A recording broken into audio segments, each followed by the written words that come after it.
मायावती विपक्ष में होने के बाद भी मोदी सरकार के खिलाफ बने इंडिया गठबंधन में शामिल नहीं हुई और अकेले ही लोकसभा चुनाव लड़ने का ऐलान कर दिया। इस बीच पिछले 3 दिनों में उन्होंने 5 उम्मीदवारों की घोषणा की है, जिसमें से 4 मुस्लिम प्रत्याशी हैं। हर चुनाव में मुस्लिम वोट भाजपा के खिलाफ पड़ते रहे हैं। अगर किसी दल से कोई मुस्लिम प्रत्याशी नहीं है तो यह वोट सीधे सपा को ही मिलती है। जहां भी बसपा ने मुस्लिम प्रत्याशी उतारा है, उसका खामियाजा सपा को ही भुगतना पड़ रहा है। इसका सबसे बड़ा उदाहरण आजमगढ़ लोकसभा उपचुनाव है। यहाँ भाजपा प्रत्याशी ने सपा को केवल 1.5 लाख वोटों से हराया था, जबकि बसपा के मुस्लिम प्रत्याशी को 2.5 लाख से ज्यादा वोट मिले थे। वहीं विधानसभा चुनाव में भी बसपा की इसी रणनीति का असर दिखाई दिया था। लोकसभा चुनाव 2024 में भी कुछ ऐसा ही होता दिख रहा है। बसपा ने इसी औसत से मुस्लिम प्रत्याशियों को उतारा तो सपा भाजपा के बीच दिख रही सीधी टक्कर त्रिकोणीय हो जाएगी। बसपा भले ही न जीते, लेकिन सपा की हार में अहम रोल निभा सकती है।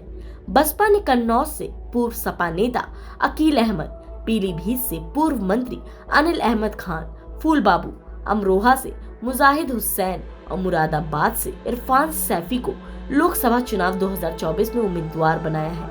5 में से 4 मुस्लिम प्रत्याशी उतारने को मायावती की अखिलेश यादव के लिए न खेलब न खेले देव वाली रणनीति के तौर पर देखा जा रहा है। राजनीतिक सूत्रों का दावा है कि बसपा ने यूपी की सभी सीटों पर उम्मीदवारों की सूची लगभग तय कर ली है। ज्यादातर मंडल प्रभारियों को इनकी सूची भी सौंप दी गई है। काशीराम की जयंती पर 15 मार्च को मंडल स्तर पर होने वाले कार्यक्रम में इनको बतौर लोकसभा प्रभारी घोषित किया जाएगा।